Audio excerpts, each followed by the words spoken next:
Pues muy buenos días, muy buenas tardes, noches a los que nos escuchéis en Asíncrono. Un capítulo más de esta serie de Digital Education Decoded, donde tratamos de descifrar cómo las tecnologías digitales están impactando en el mundo de la educación superior fundamentalmente y la educación en general. Hoy tengo el tremendo privilegio de que me acompañen dos grandes conocedoras de este fenómeno de cambio, de esta era de cambio, que es la era digital en la educación. Por un lado tenemos a Cristina Villalonga, la directora global de Global Campus Nebrija. ¿Qué tal, Cristina? Hola, ¿qué tal? Buenos días. Encantado de tenerte por aquí con nosotros y también Gracias. tengo la fortuna de saludar a Lorena Delgado, que es la coordinadora del apoyo tecnopedagógico en esa misma iniciativa. ¿Qué tal, Lorena? Hola, buenos días, buenas noches, un placer estar con vosotros. Muy bien.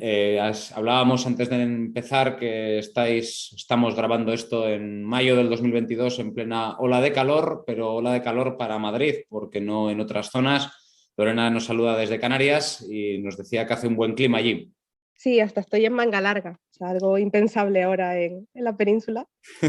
Muy bien, porque estamos grabando esto en un momento en el que tenemos un récord histórico de ola de calor. Así que vamos a tratar en este marco de calor de entender también esta era de cambio desde una conversación distendida en el que el objetivo fundamental es hablar de cómo nos estamos dirigiendo hacia la educación híbrida, que llaman muchos y muchas ahora mismo.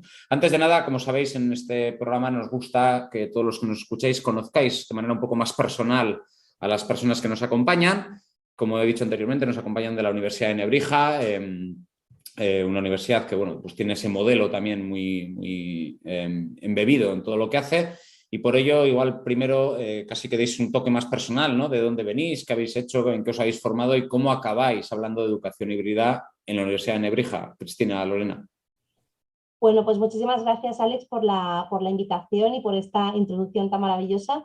Muy breve. Bueno, yo soy Cristina Villalonga, como decía, soy directora de Global Campus y para que me conozcáis un poco más, yo vengo del ámbito de la comunicación.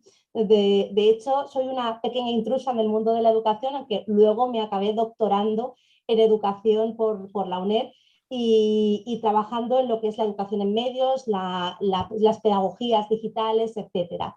Llevo prácticamente 12 años en esta universidad, siempre en el ámbito digital, desde un punto de vista comunicativo, educativo, educomunicativo, de lo que hablaremos luego a continuación. Y bueno, la verdad es que muy ilusionada por poder colaborar y poder hablar de aprendizaje híbrido o de estos nuevos conceptos, ¿no? que van apareciendo y que tendremos que reflexionar si se han llegado para quedarse o no, o es un poco más de lo mismo, o hacia dónde vamos, ¿no? Muy bien, muchas gracias, Cristina. ¿Y Lorena? Sí, bueno, encantadísima de estar aquí con vosotros hoy. Yo soy Lorena Delgado y coordino el área de tecnopedagogía del departamento. Soy psicóloga educativa y ¿por qué me gustan las nuevas tecnologías? ¿No? Yo siempre digo que yo si no hubiera sido psicólogo hubiera sido informática. Entonces esto es una cosa muy extraña, pero sí que cuadra muy bien. Entonces me especialicé en psicología educativa y luego el tema de las nuevas tecnologías estaba ahí como un mantra también para mí, ¿no? Y bueno, llevo 7 años en el departamento, 7 años intensos, maravillosos, en el que he aprendido muchísimo y he crecido también como profesional, así que vamos, estoy encantadísima de seguir formando parte de Global Campus y de seguir aprendiendo y seguir innovando. Y aparte, este año me he aventurado, a ver si sale bien, a hacer un doctorado en psicología, y este doctorado en psicología está relacionado pues con las nuevas tecnologías, las competencias digitales del profesorado. Estoy haciendo ahí a ver qué puedo sacar y a ver cómo luego eso puedo revertirlo también en el departamento y al final en todo este tipo de educación nueva, ¿no? En educación híbrida, educación digital. Uy, Entonces, bueno, un poco apasionada de esto. pues nada, un placer también tenerte hoy aquí. Me voy a saltar el guión ya de primeras porque ya habéis dicho dos cosas que me hacen pensar, porque permitidme que lo resuma, veo un perfil más de comunicación en Cristina, un perfil más de psicología, pero las dos convergen en educación. Yo soy informático y una de las cosas que siempre digo es que de lo que más he tenido que aprender para poder enseñar es de comunicar, es decir, de trasladar lo que tengo en la cabeza de manera que se me entienda, y luego segundo de entender al estudiante, es decir, esa parte más psicológica. No sé si estáis de acuerdo conmigo que la educación, esos dos skills, todo docente lo debe tener. Totalmente, totalmente de acuerdo. Realmente esto, bueno, hace muchos años, bueno, cuando estaba realizando la tesis, precisamente lo que hablábamos en un congreso, ¿no? El cómo podemos a veces ver al estudiantado como audiencia, ¿no? Entonces, si tú no conectas con la audiencia, no la conoces, no lo sabes explicar, no tienes un discurso ordenado, etcétera, pues es difícil, ¿no? Que puedas enganchar y que puedas realmente se te pueda entender bien, ¿no? Lo que tú quieras explicar, o sea que totalmente de acuerdo contigo. Y la parte técnica, al final, decía antes Lorena, ¿no? Hubiese sido ingeniera, yo creo que ambas nos pasa un poco lo mismo, ¿no? Yo también dudaba sobre el mundo técnico y al final también tenemos que comprender ese lenguaje a veces particular, pero que al final tiene muchísima relación. Nosotros cuando hablamos, por ejemplo, con otros compañeros, los informáticos, no propiamente dicho, siempre decimos, nosotros somos usuarias avanzadas, ¿no? Un poquito, sí, somos ese perfil que venimos del área más educativa, del área de la comunicación, de la psicología, pero nos acercamos muchísimo a la tecnología y muchas veces entendemos muy bien lo que sucede. Es verdad que desde el punto de vista técnico es más complicado, pero sí que nos acercamos y creo que es un perfil muy interesante, ¿no? Lo que comentabas también de unir diferentes áreas y que converjan al final, porque esa es la riqueza. Sí, hay un libro que he regalado mucho este año que se llama Range, que habla un poco de esos perfiles generalistas versus los especialistas. Yo también creo en esa convergencia multidisciplinar porque es un poco mi vida, ¿no? El tratar de aprender un poquito de cada cosa. Yo siempre digo que, bueno, más allá de la informática, donde sí pues puedo ser más especialista, pero en los demás soy un generalista y, bueno, pues ese mundo poliédrico abre mucho la mirada. En ese mundo poliédrico, si os parece, vamos a empezar con el primer bloque.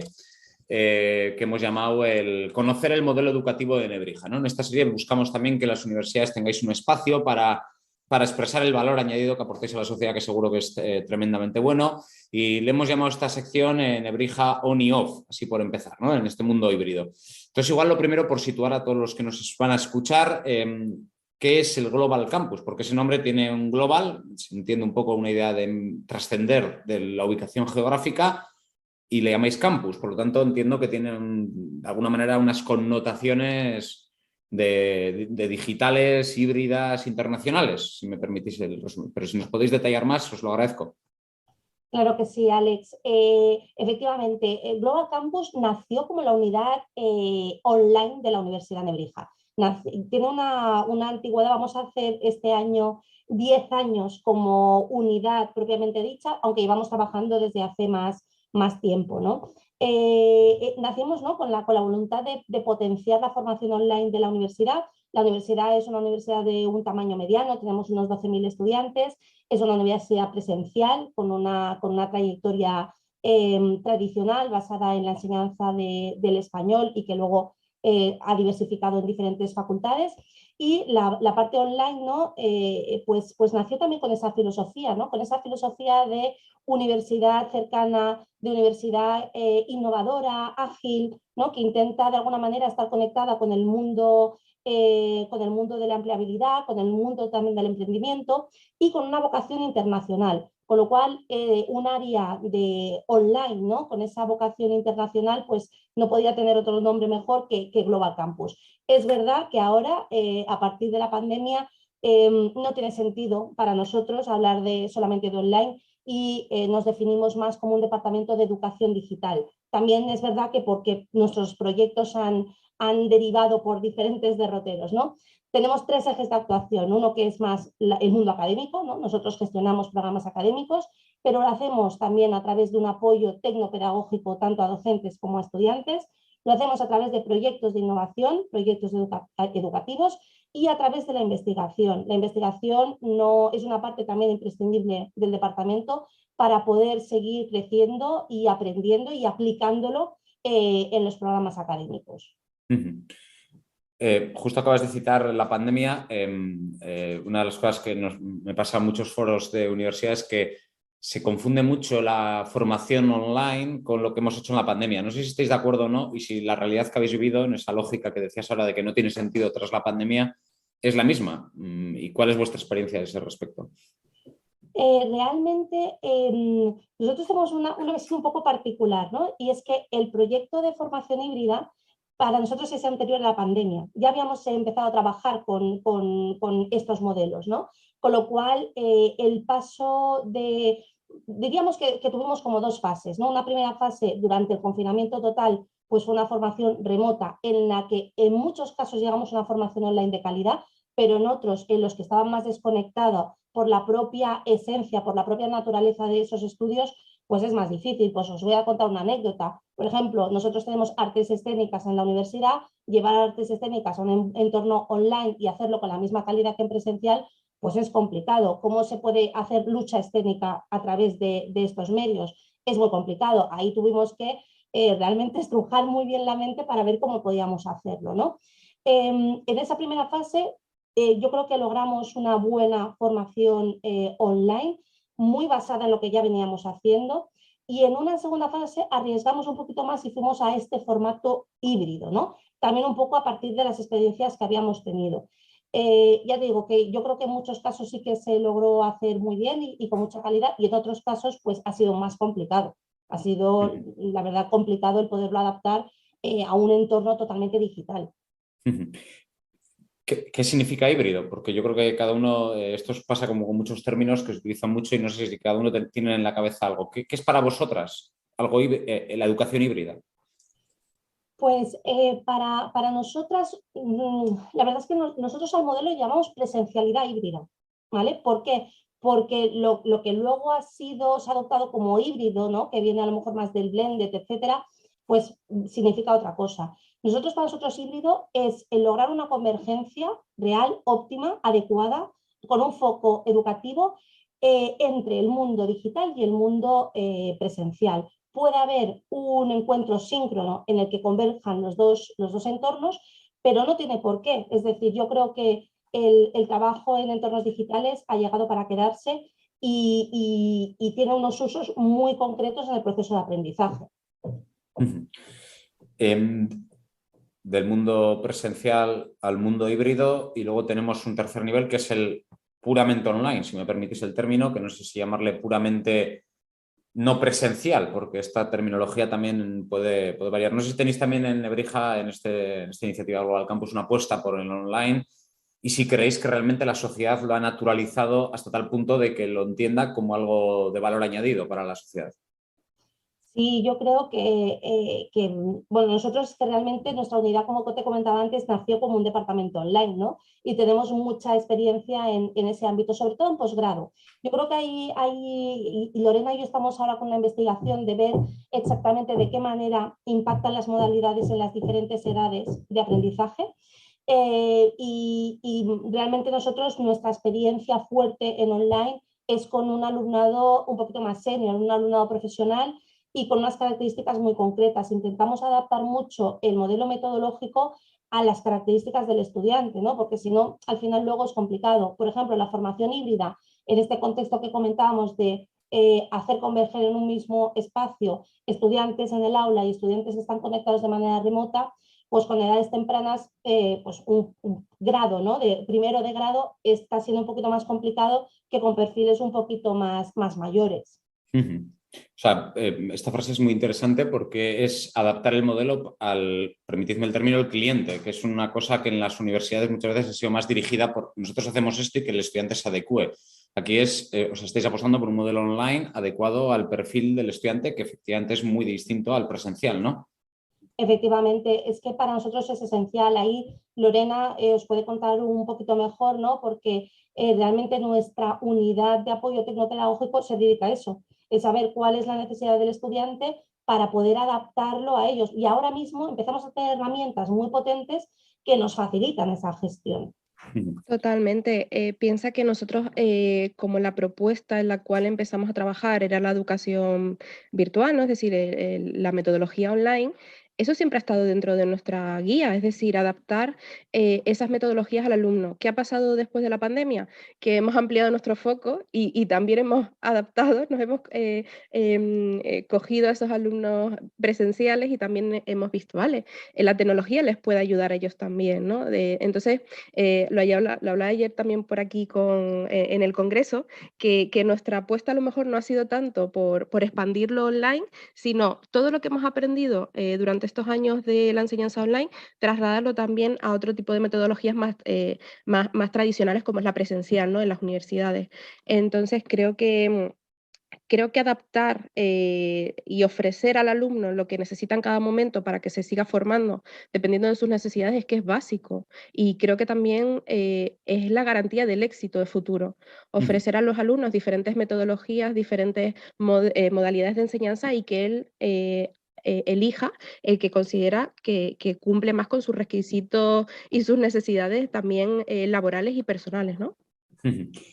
Si os parece, siguiendo justo esto último que decías del trabajo y la necesidad de tener algo bueno y adecuado para el perfil del estudiante, me gustaría saltar ahora a un bloque que hemos llamado de tendencias, ¿no? ¿Qué viene ahora? ¿Por qué? Porque uno de los ejes que yo creo que en general está como de alguna manera anclado en la sociedad con el tema online es el cuestionamiento de su calidad, ¿no? Seguramente pueda ser merecido, porque es verdad que ha habido muchas acciones que dejan mucho que desear desde el punto de vista de la calidad, pero creo que es nuestra labor también de universidades que hacemos las cosas pues, bien, de alguna manera limpiar, ¿no? Esa imagen. No sé si pudierais darnos un pequeño resumen de 2, 3, 4 elementos que entendéis refleja la calidad de una formación online más allá de llevarse un título. Bueno, sé que a nivel social a lo mejor se sigue pensando que las titulaciones a distancia tienen una menor calidad, pero he de decir que con la apuesta que se hace tanto de los profesores como de las universidades, de toda la estructura, ¿no? de las universidades, creo que eso ya se empieza a superar. A partir de la pandemia creo que además se ha puesto en relieve la importancia también de tener este tipo de metodología y creo que poquito a poco se va superando, ¿no? Hasta hay gente que luego te dice, pero si yo pensé que esto era fácil y es más difícil, ¿no? Alumnos o profesores, ¿no? Porque al final tiene que estar pues muchas tareas, muchas entregas, todo el rato activo, ¿no? Entonces yo creo que se empieza a superar.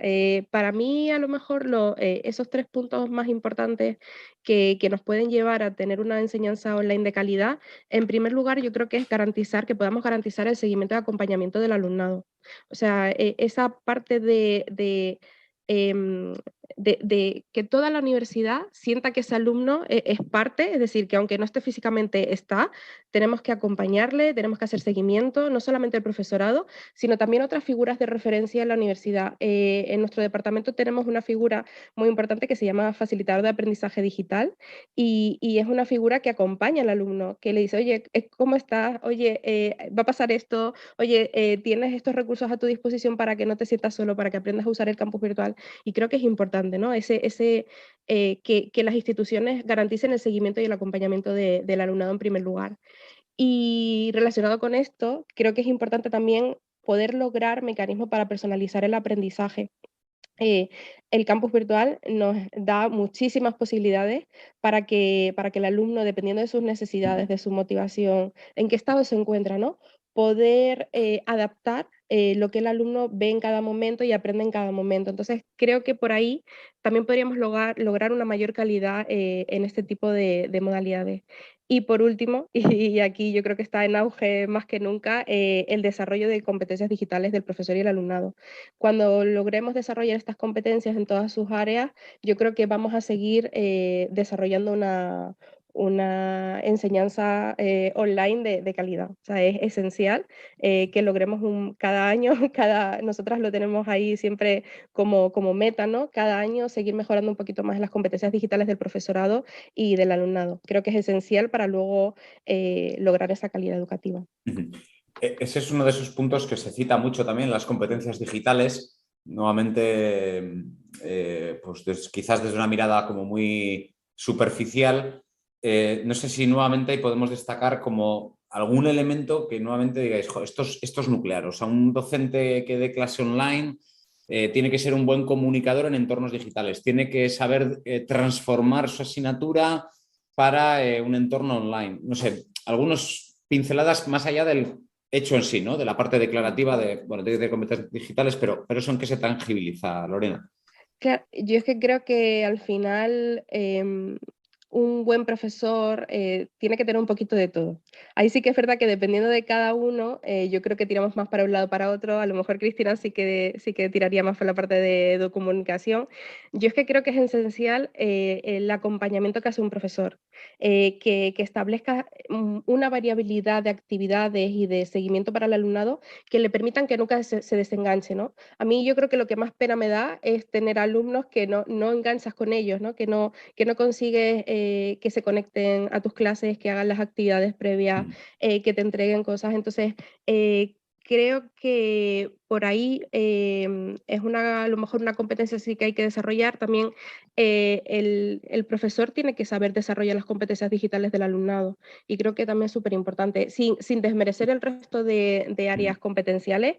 Yo tiro más por la parte humana, por así decirlo, ¿no? A lo Sí, mejor la sí. parte más de interacción del profesor y el alumno, que creo que en los entornos virtuales es esencial.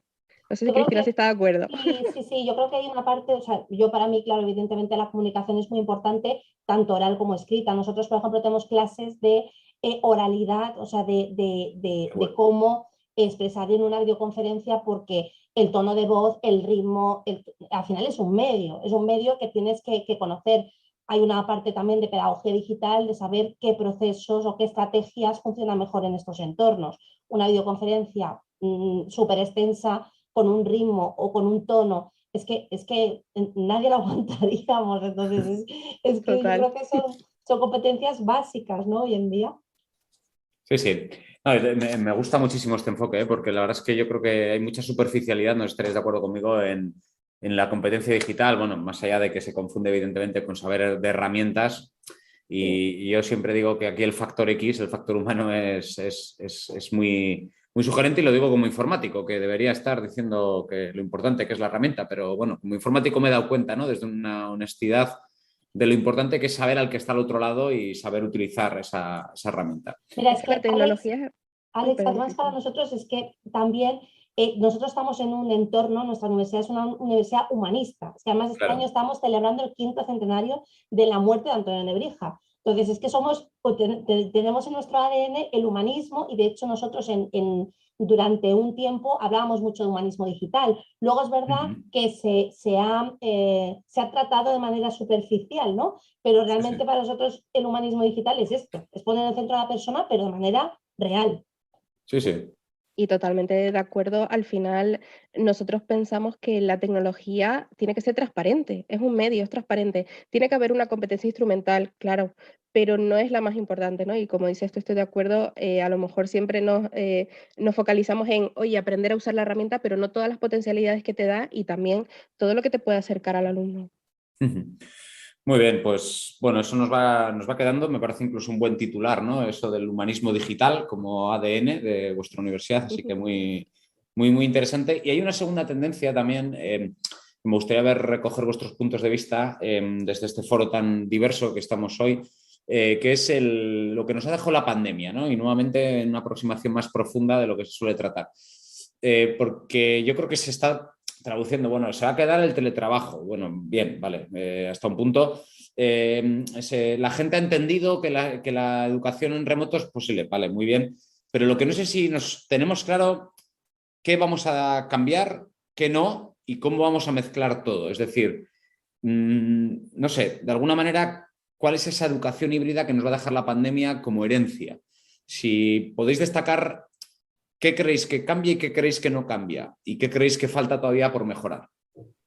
Yo creo que o sea, lo que debe quedar, ¿no? Es el extraer el potencial de lo que nos aporta tanto un entorno como otro. Es decir, el valorar cuando hay un encuentro físico. Yo, por ejemplo, que he sido estudiante en modalidad online, yo recuerdo que, claro, antaño no era un poquito diferente, pero el día que conectaba físicamente con mis compañeros era un día de máxima felicidad, ¿no? Entonces, el saber valorar ese encuentro físico y aprovechar pues toda la parte práctica, toda la parte relacional, toda la parte que nos permite, ¿no? el entorno físico. Pero luego también saber aprovechar la potencialidad del entorno virtual, de cómo, lo que decía antes Lorena, cómo puedo utilizar esos datos para poder personalizar, el cómo puedo ganar flexibilidad, el cómo puedo ganar adaptabilidad. Yo creo que lo más importante de todo es que el ganar conciencia, ya solo ser conscientes de lo que nos aporta cada entorno y cómo podemos aterrizarlo de manera práctica, es lo que nos tiene que quedar. Hombre, daría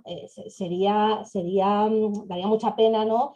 Todos los esfuerzos que hemos hecho, no solo en nuestra universidad, yo creo que todo el sistema educativo español y mundial, ¿no? Y en España, que tenemos muy buena relación con otras universidades y han hecho trabajos maravillosos, que perdamos todo lo que hemos hecho, ¿no? Y volvamos hacia atrás de decir, oye, por ejemplo, yo creo que un punto en el que es necesario analizar y trabajar y seguir creciendo es todo lo que tiene que ver con la evaluación en entornos digitales. Yo creo que ahí estamos un poquito todavía verdes en el sentido de, oye, vamos a avanzar en la parte metodológica, vamos, la parte de identidad, todo lo que tiene que ver con la evaluación digital, yo creo que es un deber que nos ha quedado pendiente, ¿no? Y que tenemos que seguir trabajando en ello. Muy bien, pues seguiremos abordando esta investigación porque parece que tenemos todavía trabajo ahí. Vamos a pasar al tercer bloque, si os parece, que hemos llamado un poco, pues lo decía Lorena al comienzo, ¿no? Esa simbiosis necesaria entre tecnología y pedagogía. Entonces, lo hemos llamado así como de manera provocativa tecnología o pedagogía. No sé si es una disyuntiva o es una inclusión. Deduzco que Lorena se va a inclinar más por esto último. Y para ello vamos a abrir con una primera cuestión que también decíamos un poco al comienzo en torno al rol del docente, ¿no? En este mundo.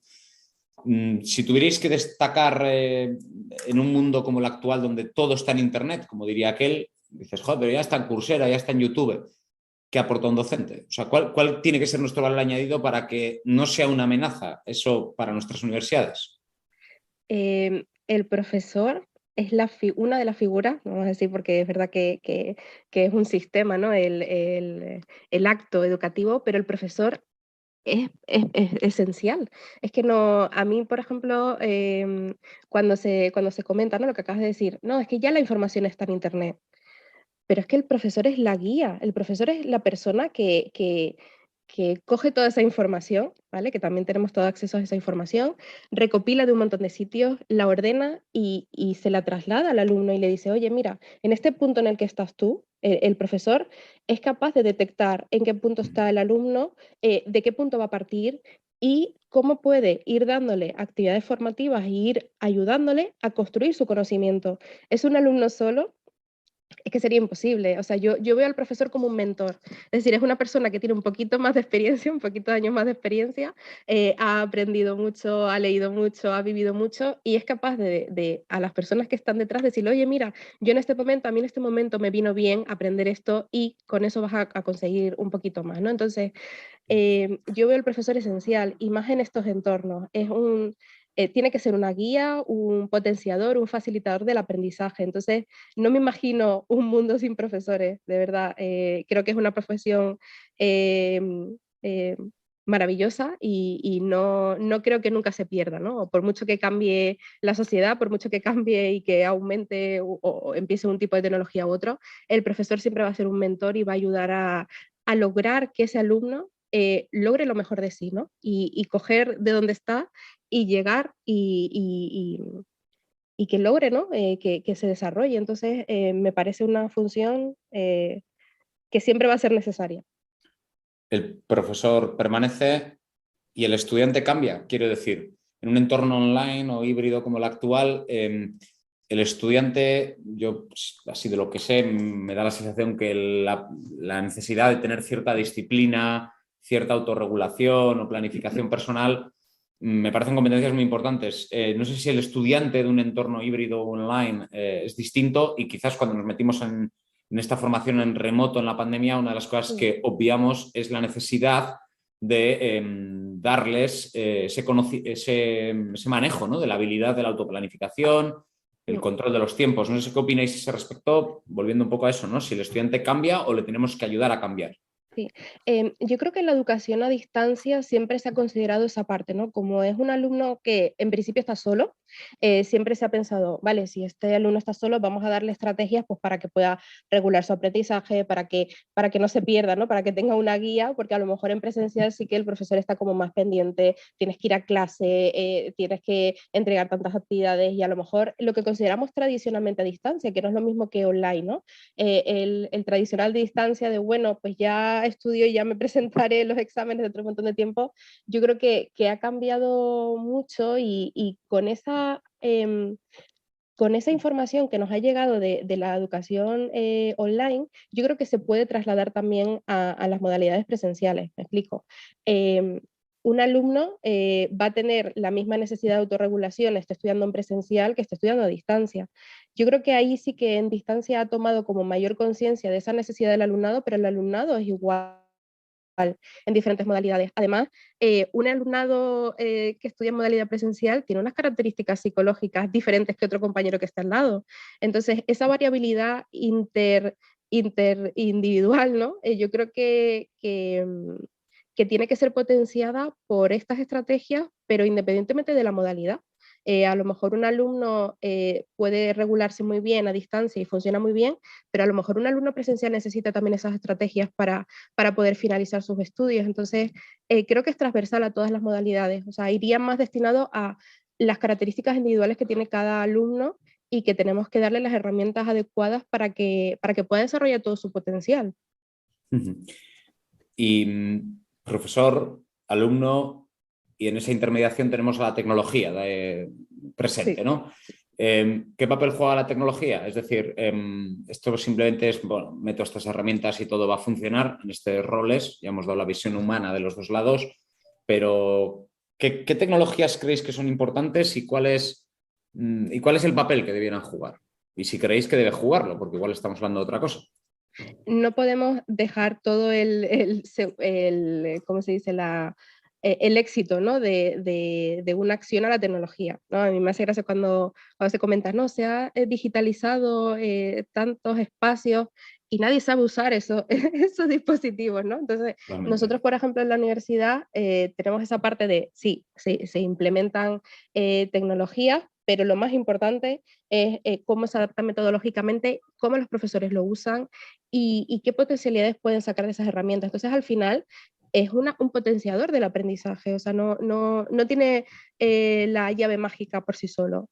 Yo es verdad que desde el punto de vista, como me comentábamos antes, que me gusta mucho la parte más intrapersonal, ¿no? Del alumno que estudia, yo creo que a lo mejor la tecnología por donde puede ir siguiendo y aumentando es en todo lo que es el desarrollo de espacios personales para el alumno, es decir, que el alumno tenga en el campus virtual un espacio en el que él pueda también hacer seguimiento de su aprendizaje. Entonces, yo creo que esa parte tecnológica, más de, no tanto pues a lo mejor una pizarra digital, un micro, es decir, no parte tecnológica, sino toda la parte de software, todas las herramientas que nos pueden ayudar a regular el aprendizaje, creo que puede ser un buen ámbito de desarrollo y que la tecnología nos puede ayudar mucho, ¿no?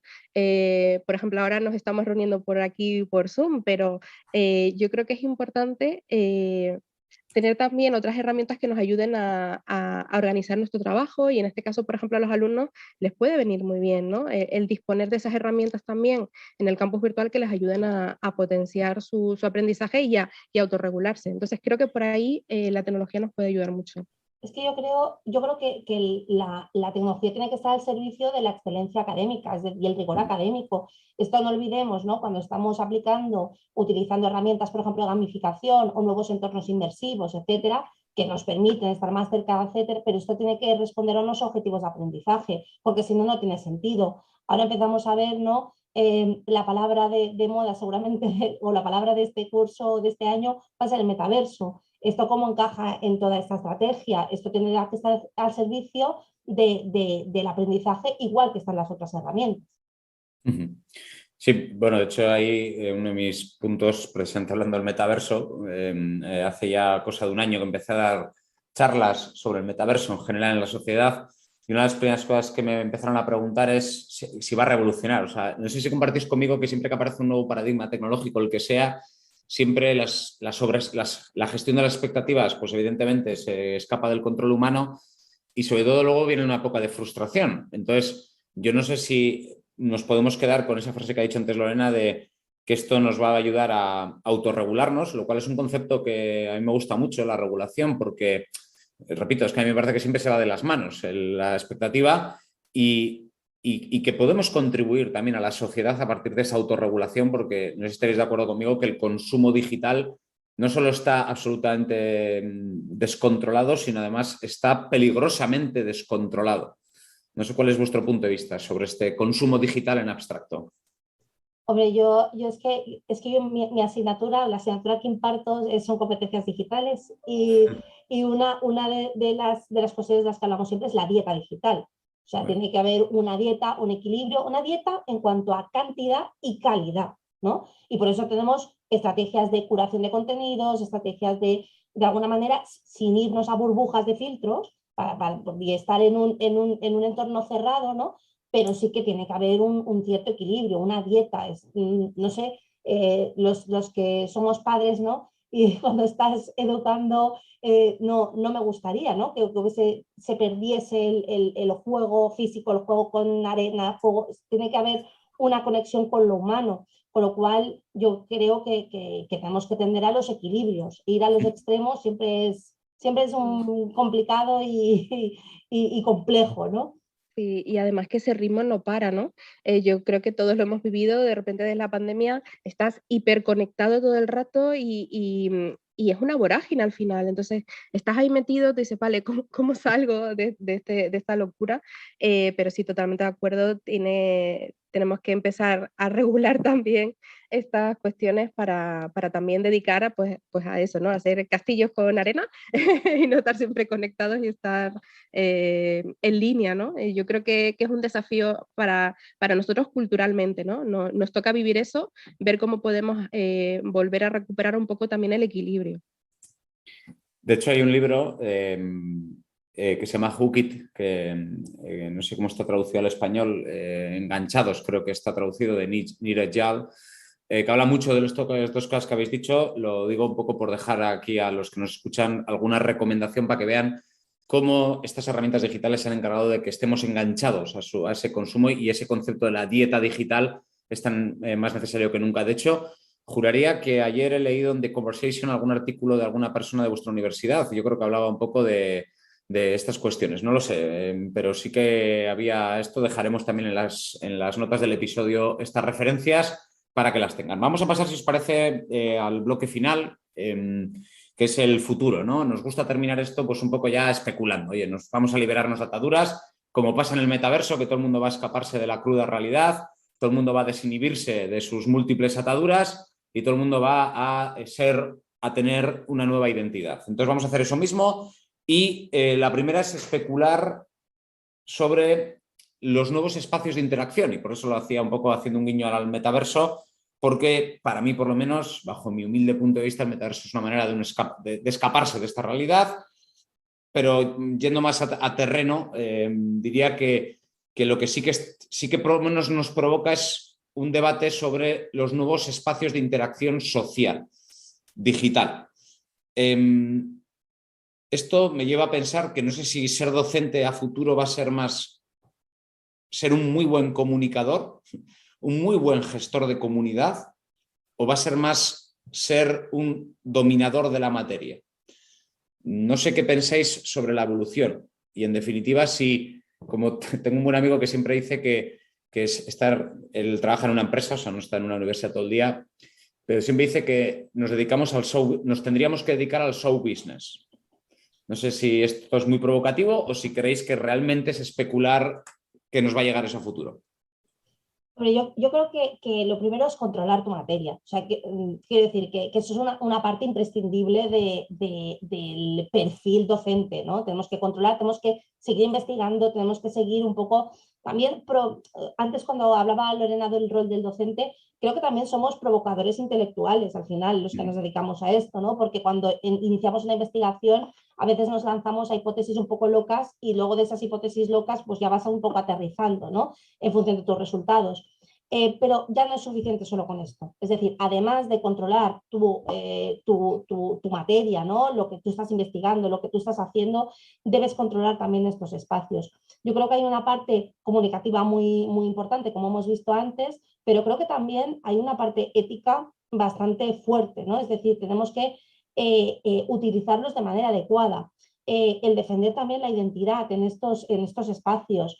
Yo creo que van a surgir nuevas competencias o la necesidad de nuevas competencias que van a ser necesarias, ¿no? Para desenvolverse con naturalidad, para desenvolverse de manera adecuada en estos espacios. Esto también, por ejemplo, cuando estamos estableciendo, cuando empezamos una asignatura nueva y estamos, yo lo que digo siempre, y porque damos mucha formación a docentes, es hay que establecer un poco cuáles son las reglas del juego y cuál va a ser el tono y la relación que vamos a tener, ¿no? En esta asignatura. Si tú contestas cada minuto a tu correo electrónico, al final estás marcando un ritmo. Hay un poco que marcar esos ritmos, establecer cuáles van a ser las reglas del juego, cuáles van a ser las reglas de relación. Al final también esto lo hacemos en cualquier grupo social, ¿no? Yo creo que es importante, ¿no?, adquirir estas competencias, pero sin que se nos vaya el horizonte, ¿no?, y el objetivo de vista, ¿no? Yo creo, por otro lado, sin embargo, que lo inmersivo da muchas posibilidades y lo que hay que utilizarlo es para aprovechar, ¿no?, esa parte inmersiva, el romper algunas barreras geográficas, ¿no? Yo creo que por ahí va la cosa, pero bueno, sin perder de vista el punto de vista educativo y para lo que estamos, ¿no?, que es lo más importante. Y por lo tanto entiendo que, como habéis estado constantemente señalando, creéis que la educación híbrida ha venido para quedarse, que puede ser como hagamos un resumen de todo lo que hemos debatido, que son todos los elementos que cambian, todas las piezas de la ecuación, pero que entiendo que muestran vuestra, vamos a decir, afirmación, vuestro compromiso con que esto de la educación híbrida se va a quedar, ¿no? Yo, bajo mi punto de vista, yo creo que sí, siempre teniendo en cuenta pues lo que hablábamos antes, ¿no? El extraer la potencialidad de cada entorno, el que tenga un equilibrio, que tenga un sentido, ¿no? También yo me acuerdo cuando empezamos a utilizar redes sociales en las aulas, ¿no?, para diferentes estrategias, para potenciar el discurso, para potenciar el que salga también el conocimiento de la universidad a otros espacios, ¿no? A veces había algunas estrategias que bueno, se está utilizando por utilizar, ¿no? No tiene sentido. Vamos a reflexionarlo, vamos a pensarlo y vamos a ello. Pero sí, yo creo que lo híbrido, bajo este concepto que hemos estado hablando, yo creo que sí que ha llegado para quedarse. O debería al menos hacernos reflexionar y plantearnos una estrategia a medio y largo plazo un poquito diferente. Totalmente de acuerdo. Entonces, Lorena, vamos a tener que aprender muchas habilidades de cómo enseñar en estos nuevos entornos, ¿no? No solo vamos a tener que aprender a comunicarnos, sino también a saber enseñar. Sí. Es que es esencial. O sea, en la sociedad en la que estamos, pero el profesor tiene que estar en continuo aprendizaje. Es lo maravilloso también de la profesión, ¿no? Sin duda. Bueno, vamos a terminar, si os parece, como volviendo al origen, ¿no? Decíamos que nos gusta dar un toque personal, en este caso de autora, a los podcasts, y no sé si queréis compartir con nuestra audiencia alguna recomendación. Solo preguntar por tres cosas. Lo primero es un libro que os haya marcado. Puede ser del contexto educativo o no, o sea, como, vamos a decir, estímulo intelectual, que lo habéis dicho varias veces que es necesario. Solemos también pedir alguna recomendación de alguna cuenta de Twitter, de alguna newsletter que leáis y también de algún podcast o de algún medio que soléis leer, pues un poco para los que se sientan identificados con lo que habéis dicho, pues que sepan cuáles son vuestros puntos de referencia. Bueno, ahí permítenos, Alex, que hagamos un poco de promo. Claro. Vamos a hacer un poco de promo y es que uno de los libros que queremos recomendar es un libro que acabamos de coordinar de manera conjunta con investigadores pues de diferentes nacionalidades sobre la educación digital universitaria, en el que intentamos dar una visión 360 de cómo se ha afrontado la educación digital. Además, es una obra que se ha gestado en un momento de pre- y pospandemia. O sea, las investigaciones que se incluyen en el libro tienen que ver nos pilló justo antes de entrar en la pandemia y yo creo que hay investigaciones muy, muy interesantes. No hemos hablado de contenido digital, pero de cómo se trabaja el contenido digital, de cómo podemos utilizar la inteligencia artificial en el ámbito educativo, de diferentes figuras y roles en el proceso de enseñanza-aprendizaje. Es un libro que hago promo porque lo hemos coordinado desde nuestra universidad, pero por otro lado yo creo que es interesante porque son trabajos todos empíricos de diferentes universidades españolas, colombianas, argentinas, o sea que os lo recomiendo. Y luego me gustaría recomendar también el podcast de un gran compañero, un gran amigo, un profesor de la Universidad de las Illes Balears, que se llama Estrategias Docentes, de Antonio Fernández Coca, que está disponible en Spotify. Y yo creo que la verdad es que hemos trabajado juntos en diferentes proyectos, es un gran comunicador y creo que ese podcast puede gustar. También le hacemos un poco de promo a compañeros compañeros de batallas. Claro que sí. Yo, aparte de lo que comenta Cristina, estoy empezando a leer un libro que se llama, os lo leo tal cual, Moonshoots in Education, Launching Blended Learning in the Classroom, de Esther Wojcicki, creo que se dice así, y la verdad es que me está gustando mucho porque hace una reflexión sobre cómo se ha adaptado este Blended Learning en las aulas, ¿vale? Es verdad que utiliza sobre todo aulas de educación primaria y secundaria, pero se establecen muchas conversaciones filosóficas, entonces a lo mejor para quien quiera adentrarse un poquito más en el mundo del Blended Learning, pues a lo mejor le suscita algunas reflexiones. Y bueno, pues... Perdona, Alex, por tirar de clásicos, que hemos hablado mucho de comunicación, parece que estos discursos son muy nuevos, muy novedosos, muy recientes, pero antes de que llegase la gran expansión tecnológica ya había autores que estaban investigando sobre cómo utilizar los medios para educar. Y no podemos olvidar al gran Mario Kaplun y con Una pedagogía de la comunicación, que yo creo que es un libro muy interesante para cualquier docente, en el que con escuelas e instituciones con muy poquitos recursos han tenido estrategias preciosas y de aprendizaje activo que está tan de moda, y nos remontamos a los años 80, principios de los 90, con investigaciones maravillosas. Así que, por tirar un poco de clásicos, también os recomiendo este libro. Muy bien, pues creo haber tomado nota de todas vuestras maravillosas y enriquecedoras aportaciones. Confío en hacer justicia cuando pueda pasar todo esto a un documento, más allá de la propia emisión del directo. Pero antes de nada quería sobre todo agradeceros vuestra generosidad, porque creo que habéis exhibido lo que decís, que es una gran capacidad pedagógica y comunicativa, así que os felicito porque por lo menos me he enterado muy bien del modelo, de los elementos que consideréis críticos y sobre todo de la relevancia de ese humanismo digital que decíamos anteriormente, que tan bien trabajáis en la Universidad de Nebrija. Así que además de agradeceros, también felicitaros por todo vuestro trabajo.